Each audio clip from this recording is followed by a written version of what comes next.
आइए हम परमेश्वर के वचन में चलें और परमेश्वर के वचन से हम निकाल लेंगे मरकुस रचित सुसमाचार उसका 4था अध्याय पद 35 से 41 परमेश्वर के वचन से निकाल लेंगे। मरकुस रचित सुसमाचार 4था अध्याय 35 से 41 परमेश्वर के वचन के पढ़े जाने के आदर में आइए हम अपने स्थानों पर खड़े हो जाएं और पढ़ें। मरकुस 4:35 से 41 ये परमेश्वर का वचन है और परमेश्वर के वचन में इस प्रकार से लिखा है। उसी दिन जब सांझ हुई तो उसने चेलों से कहा, आओ हम पार चलें। और वे भीड़ को छोड़कर जैसा वह था वैसा ही उसे नाव पर साथ ले चले। और उसके साथ और भी नावें थीं।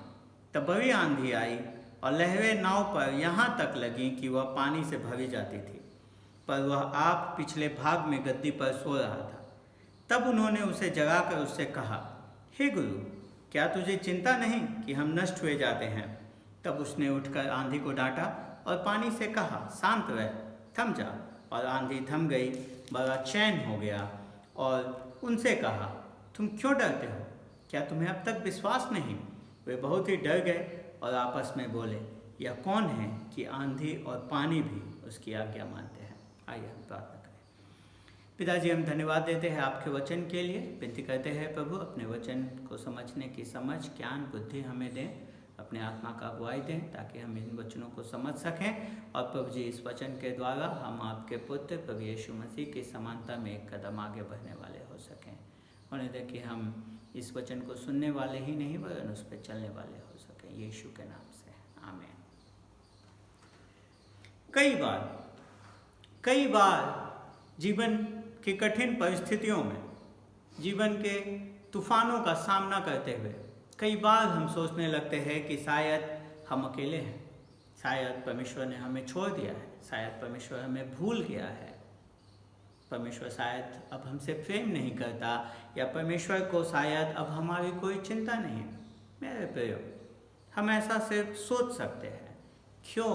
क्योंकि यीशु ने हमसे वायदा किया कि मैं हमेशा तुम्हारे साथ हूँ, मैं हमेशा तुम्हारे साथ हूँ, मैं तुझे कभी न छोड़ूंगा न कभी त्यागूंगा। और परमेश्वर वायदों को पूरा करने वाला परमेश्वर है। परमेश्वर वायदों को न भूलने वाला परमेश्वर है। और अगर वो अपने वायदों को नहीं भूलता है, अगर वो अपने वायदों को पूरा करता है, इसका मतलब है कि वो आज भी हमारे साथ है। हमारे जीवन के कठिन परिस्थितियों में भी वो हमारे साथ है और वो हमेशा हमारे साथ रहेगा।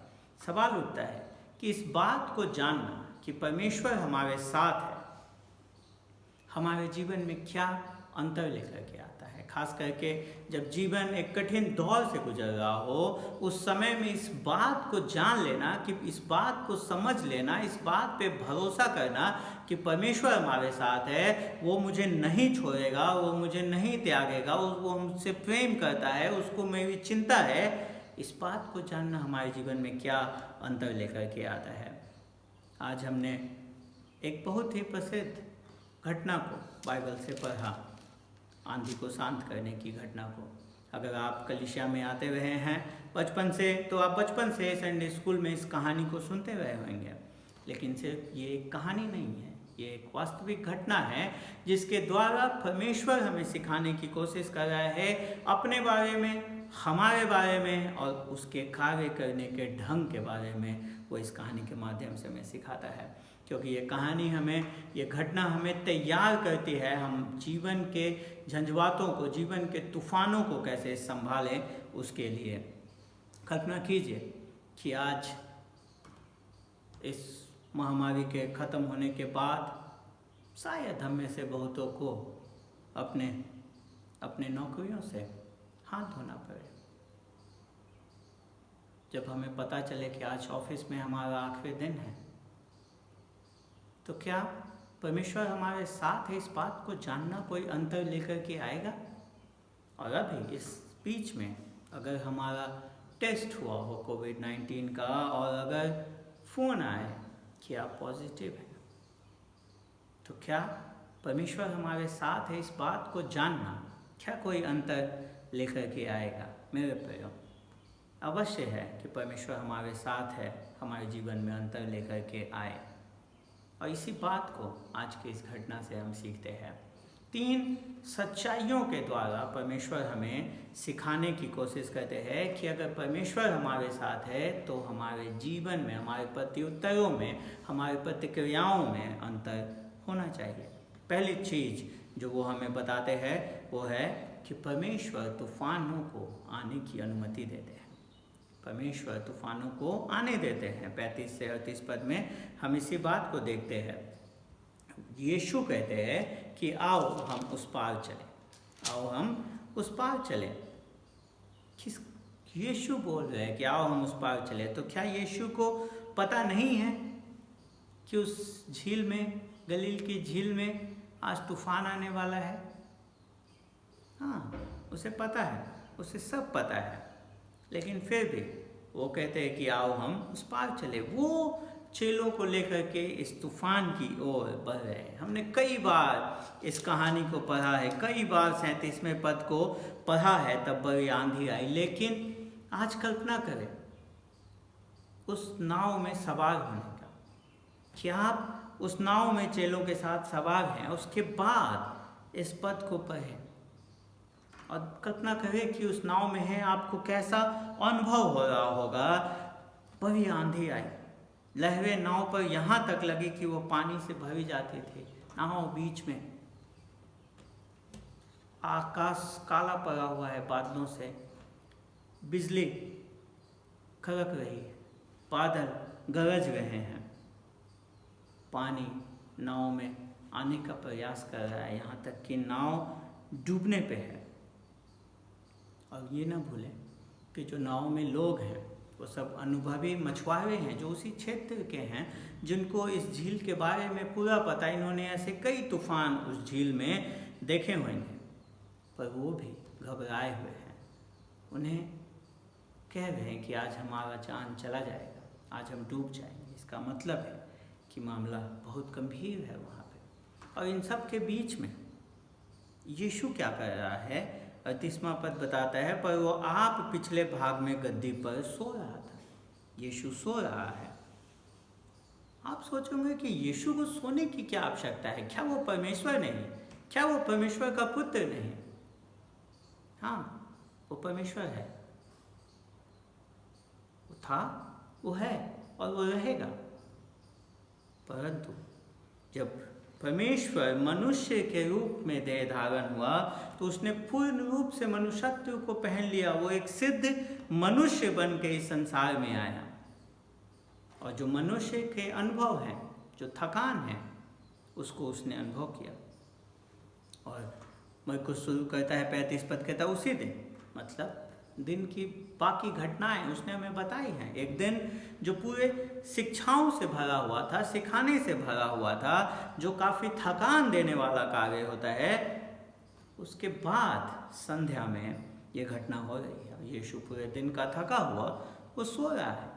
उसने अपने पिता की इच्छाओं को सारे दिन पूरा किया और अभी आराम से, बिना किसी डर के, बिना किसी चिंता के, बिना किसी परेशानी के वो सो रहा है। क्या उसको तूफान का अनुभव नहीं हो रहा? क्या तूफान इतना कमज़ोर है कि यीशु को सोए हुए में अनुभव नहीं हो रहा?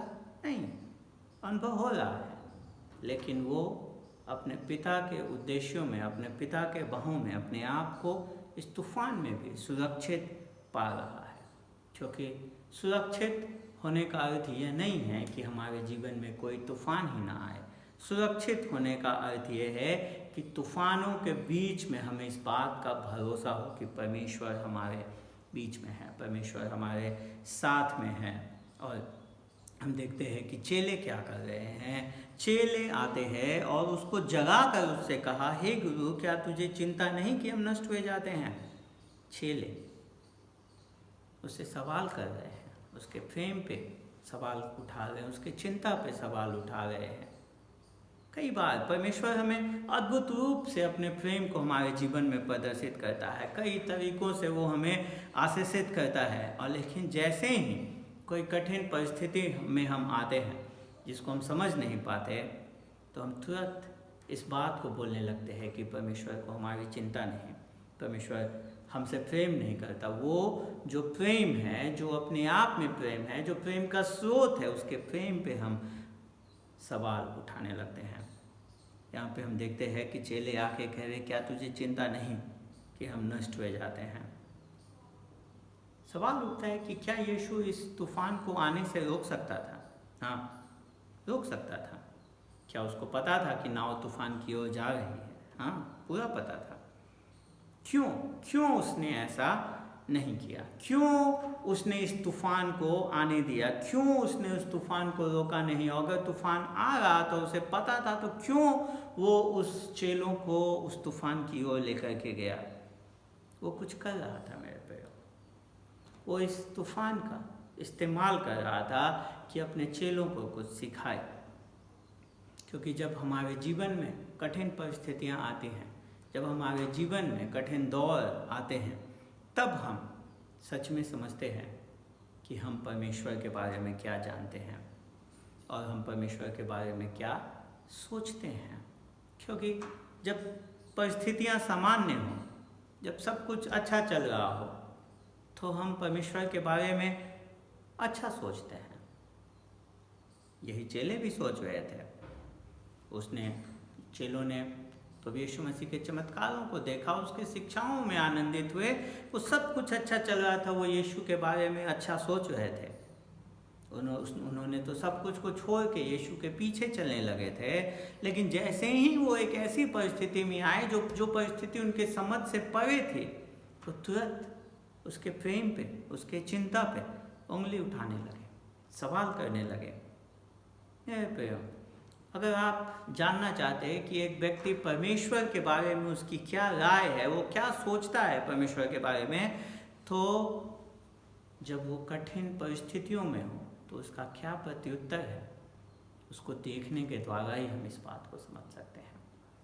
क्योंकि कलीसिया के समय में, गवाही के समय में हम बहुत बोलते हैं जो हम सोचते हैं परमेश्वर के बारे में, उपदेशों में हम बोलते हैं जो हम सोचते हैं परमेश्वर के बारे में, लेकिन जब कठिन परिस्थितियों में हम कैसा व्यवहार करते हैं, वो वास्तविकता में बताता है कि हम परमेश्वर के बारे में क्या सोचते हैं।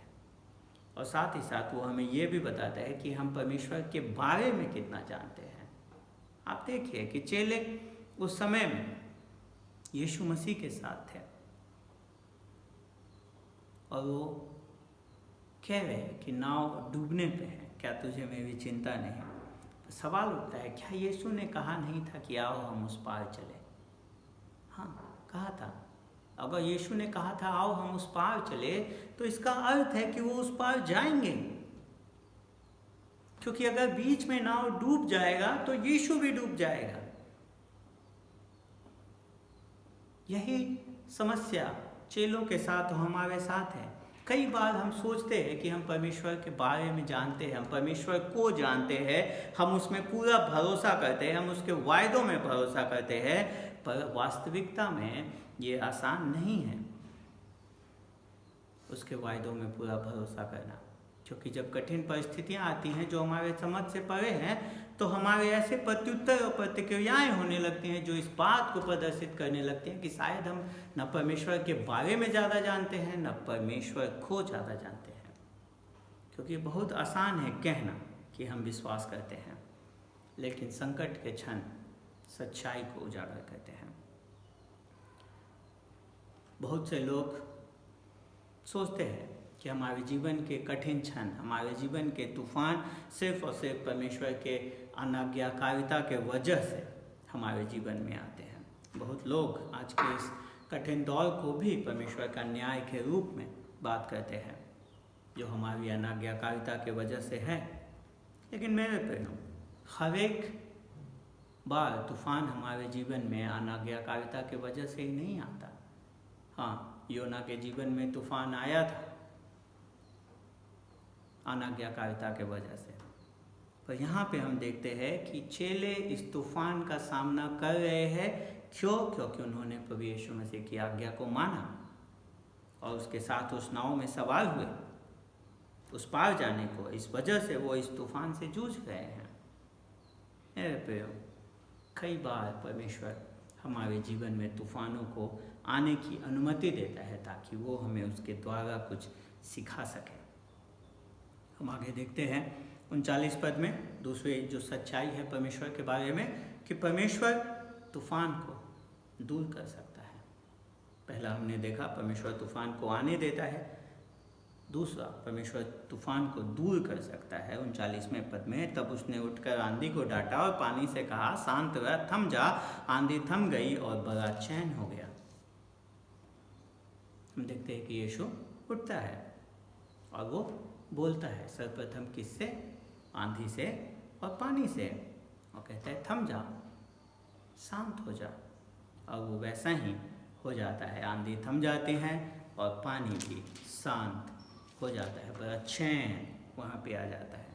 आप देखिए कि जब बड़े आंधियाँ चलती हैं और समुद्र में लहरें ऊपर आती है तो कई बार आंधी बंद होने के बाद भी बहुत लंबे समय तक लहरें उफनती रहती हैं और धीमे धीमे बंद होती हैं।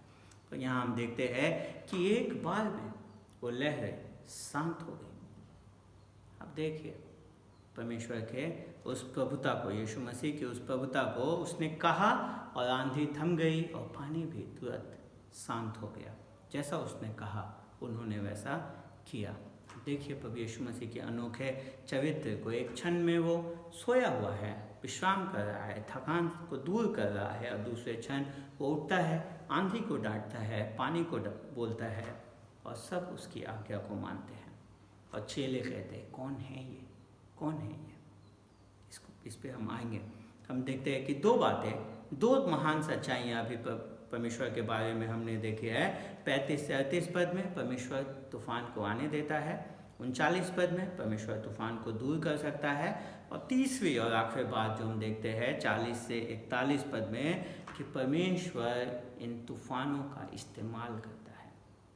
परमेश्वर तूफानों का इस्तेमाल करता है किस चीज़ में? हमें सिखाने में। किस बात को सिखाने में? हमें हमारे बारे में सिखाने के लिए और हमें अपने बारे में सिखाने के लिए उसका इस्तेमाल करता है। हमें हमारे बारे में क्या सिखाता है परमेश्वर तूफानों से? हम देखिए कि चेलों को वो उठता है और कहता है तुम क्यों डरते हो? क्या तुम्हें अब तक विश्वास नहीं? वो हमें हमारे डर को दिखाता है, वो हमें हमारे डर को दिखाता है। कहता है तुम क्यों डरते हो? इतने बड़े तूफान में होने से क्या डर नहीं आएगा? हाँ, डर आना वाजिब है, पर डर आना आवश्यक नहीं है। वाजिब है, लॉजिकल है, पर आवश्यक नहीं है, जरूरी नहीं है। खास करके उस समय में जब आपको पता है कि सब कुछ को बनाने वाला परमेश्वर आपके साथ है।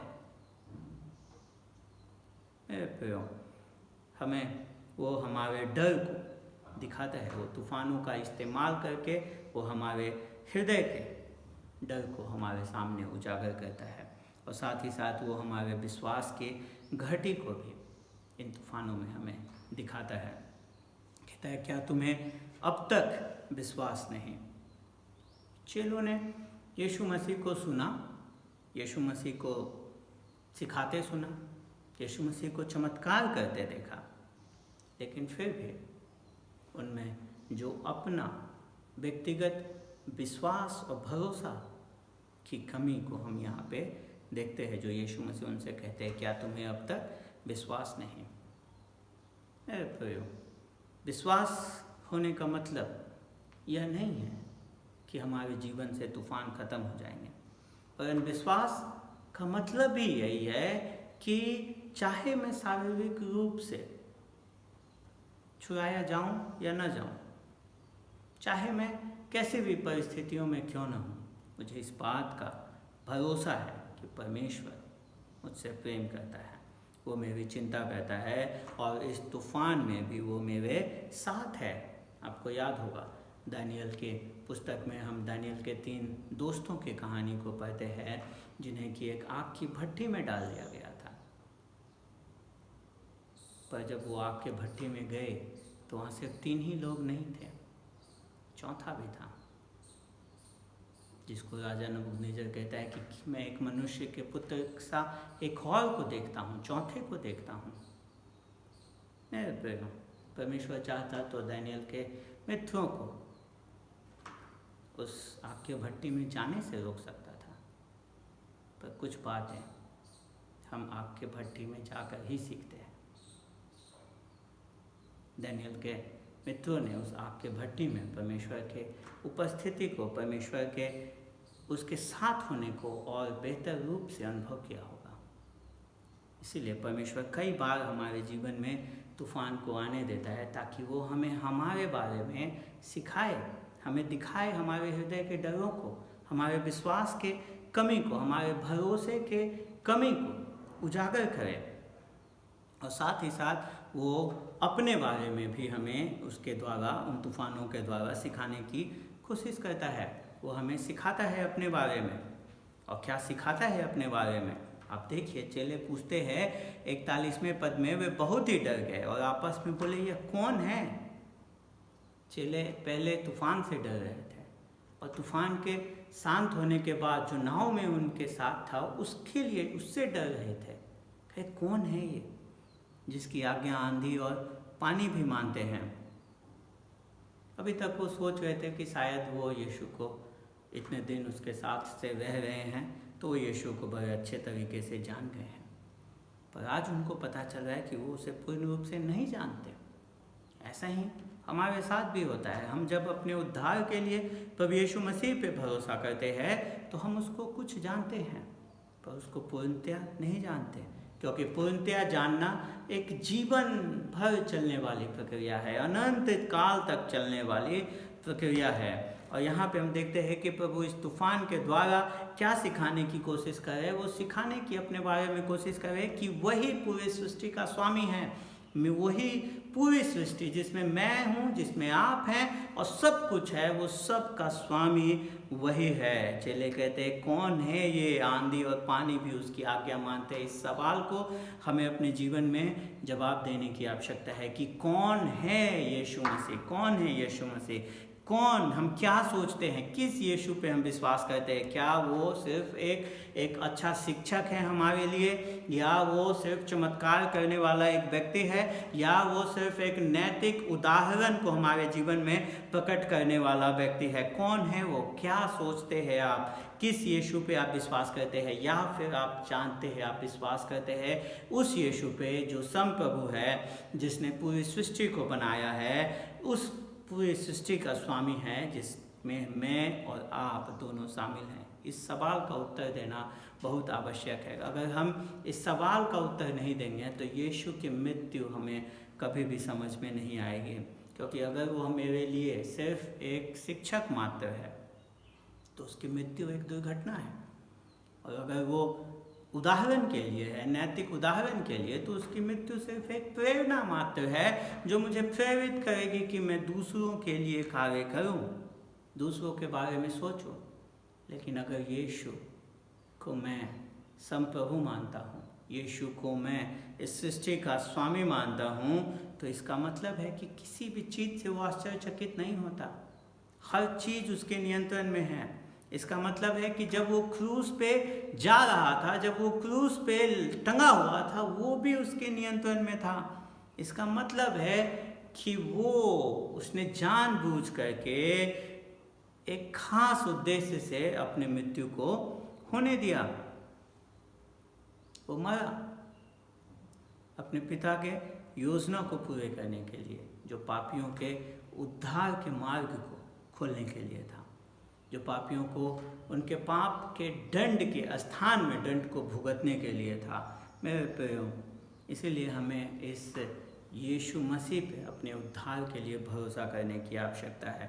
इसीलिए हमें उस यीशु ही एकमात्र मार्ग है और कोई अन्य मार्ग नहीं है, इस बात पे भरोसा करने की आवश्यकता है, क्योंकि वो हमें दिखाता है कि वही पूरी सृष्टि का स्वामी है, पूरी सृष्टि उसके नियंत्रण में है। और उसके साथ ही कुछ और भी सिखाता है। वो हमें अपने बारे में सिखाता है कि हाँ, वो हमारी चिंता करता है। चेले उससे सवाल पूछ रहे थे कि क्या तुझे हमारी चिंता नहीं कि हम डूबे जा रहे हैं? अब उन्हें उनका उत्तर मिल गया है कि वो हमारी चिंता करता है। वो हमारी चिंता करता है। मेरे प्रियो, कोई भी तूफान परमेश्वर के कार्य को रोक नहीं सकता है।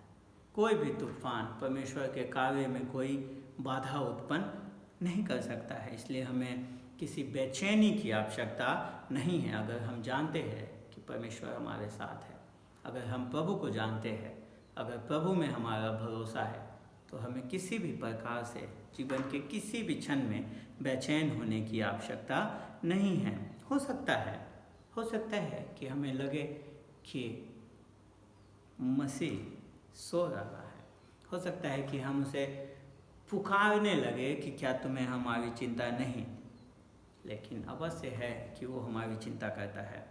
अगर वो हमारी इतनी चिंता करता है कि हमारे स्थान पे क्रूस के उस मृत्यु को सह लिया, जो सबसे बड़े तूफान से हमें हमारे जीवन के अनंत काल के तूफान से बचाने के लिए था, तो वो हमारी इन छोटी मोटी परिस्थितियों में क्यों नहीं हमारी चिंता करेगा?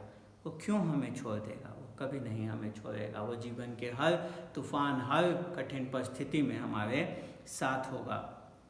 इसीलिए हमें बेचैन होने की आवश्यकता नहीं है, क्योंकि हर एक कठिन परिस्थिति के मध्य परमेश्वर हमारे साथ है। वो चाहता है कि हम इन कठिन परिस्थितियों में उसको निहारते हुए गुजारें।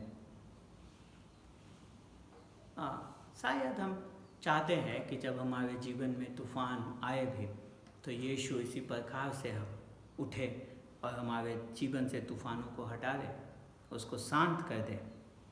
हम अच्छी बात है हम उस चीज़ को देखें, पर उससे भी बड़ी बात यह है कि जीवन के तूफानों को, जीवन के कठिन परिस्थितियों को हम यीशु को निहारते हुए गुजारें।